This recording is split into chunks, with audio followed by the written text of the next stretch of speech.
speech is when the speaker is connecting with the audience to lead them to believe what they are talking about. You're trying to persuade the audience to agree with your side of the topic.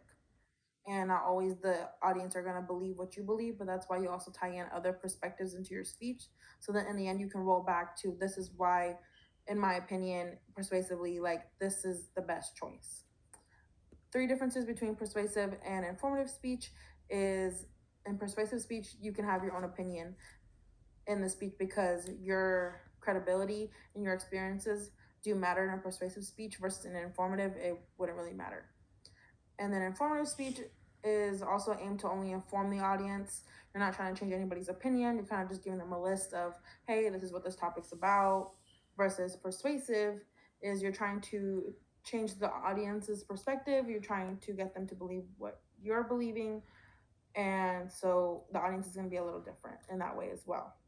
And then also with the audience is you're not necessarily targeting people in your informative speech. In the informative speech, you just have overall audiences, you're trying to show them something, versus in a persuasive speech, you're going to have people that are against you, but those are the people you're kind of targeting at your speech to change their mind, which also comes into measurement. Because in measurement, if you're asking someone, hey, by a show of hands, how many, and then only two people raise their hands, and then later on at the end of your speech you're asking, okay, now how many of you believe in what I just talked about, and then half the room raises their hand, you know you reach that audience and you change those people that didn't agree with you in the beginning's mind.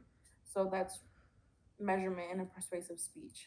And then the three questions that also build that speech are thinking, feeling, and acting. You kind of want to think about what you're talking about, and then feeling is like, how passionate are you about the topic to be talking about it, and your credibility is legitimate with the topic. And then your acting is how you're going to get the audience to interact with what you're talking about. You don't want to give a speech and then have no passion for it or any thought to it, and then not have a plan of action as far as what are you going to get to do, what are you going to do to get the audience to change their mind and do whatever you're asking them to do in the speech.